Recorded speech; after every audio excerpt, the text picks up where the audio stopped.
Pentagon sitting on a secret trove of UFO images, whistleblower says. Elizabeth Vargas reports. NewsNation, they're talking to Jeremy Corbell and his recent interview with the new whistleblower. You guys like, subscribe, share with your friends. What if the Pentagon is using artificial intelligence to look through classified military servers and store thousands of images and videos of UFO encounters? Keeping it all a secret, by the way, from Congress and the American people. Well, a new whistleblower is alleging just that. Former U.S. National Security official Matthew Brown revealed his identity this week. He sat down for a wide-ranging interview with investigative journalist Jeremy Corbell on his Weaponized podcast. And we learned much more than Brown's name. We also learned new details about an alleged top-secret government program he calls Immaculate Constellation, or IMCON for short. He claims he saw videos that range from 15 seconds long to 45 minutes long. Some you've likely already seen, like the famous Tic Tac video and the Gumball videos. Others, he said, however, are from UFO encounters we've never heard of before. Nothing in those videos necessarily proves it's extraterrestrial or non-human.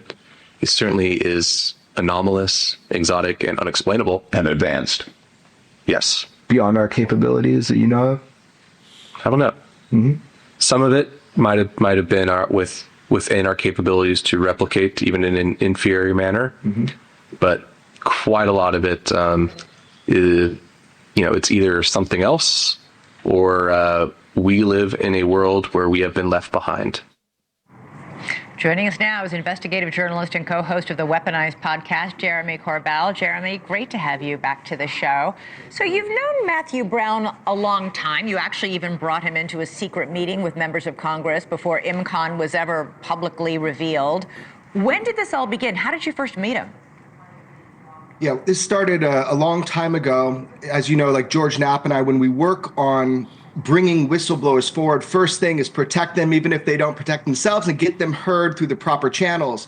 So Matthew Brown, you're right. I did bring him into multiple meetings with members before the word was ever uttered publicly. But the point of doing that was to get him vetted and heard so that he could testify to the American public, because that is ultimately what people want. They want to hear what's going on. And he discovered so many things that the public has yet to hear. And that's why we started releasing that testimony now, because he didn't end up testifying at the last hearing, if you recall. Why didn't he? Yeah, it's a good question. The last hearing was a little bit bizarre, and I'm really hoping this changes. I know that Representative Luna and Burchett and Burleson, they're working really hard to make sure you hear from firsthand direct whistleblowers this time.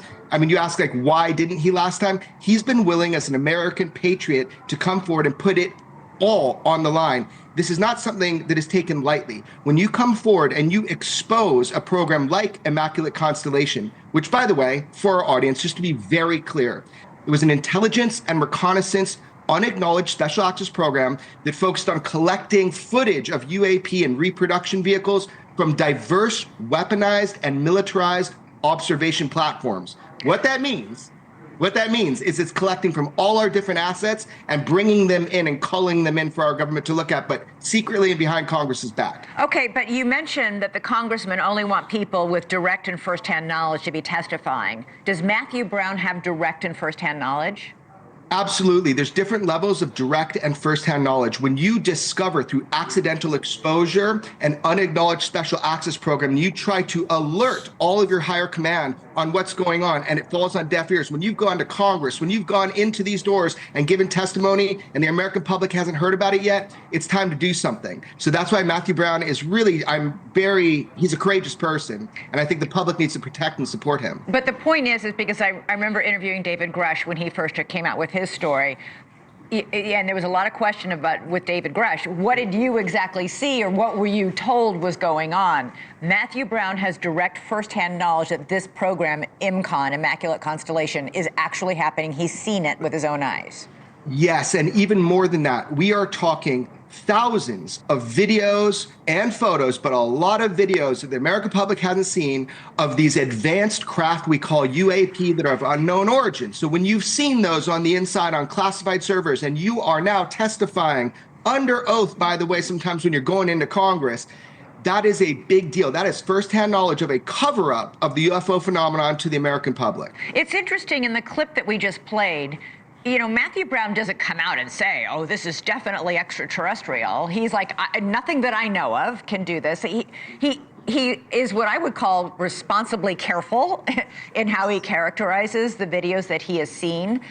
Do you know how many of these videos, like how, when we look at the Tic Tac video, for example, it's easy, you know, because it's a thermal imaging, it's hard to really discern what you're seeing.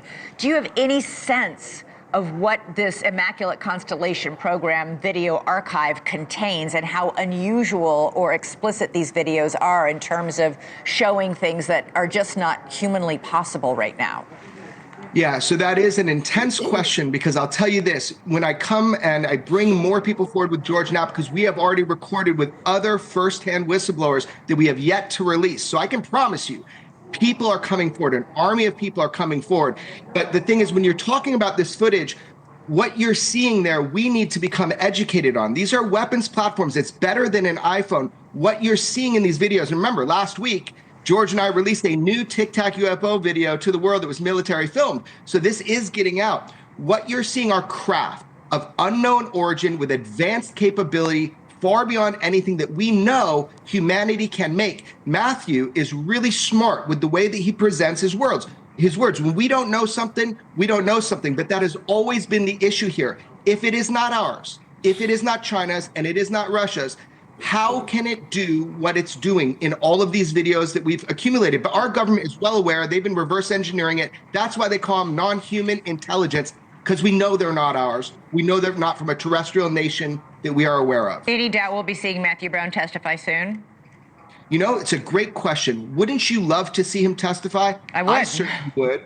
But there's a number of other people that, again, we've recorded with, me and George Knapp, we have, and they're going to be coming out. So fingers crossed. This next hearing, we have an opportunity, and Congress is listening. They're watching this interview with Matthew Brown as it comes out. Next part is next week. They're watching.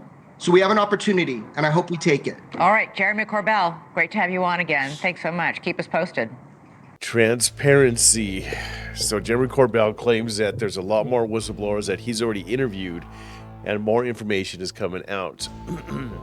Like I said in some of my previous videos, it does seem as though 2025 is the year for, I'm not going to say disclosure, because you never know, right? We've been hearing disclosure for I don't know how long, and yet we are where we are today.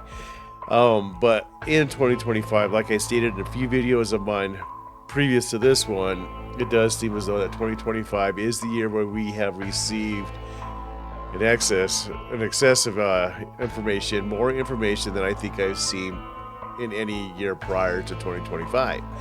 So hopefully what he's saying is true, and that a lot of this stuff does start to come to fruition. And, you know, like I said before, again, it does seem as though Congress is kind of, you know, putting some pressure on him. So let's see. And I don't know.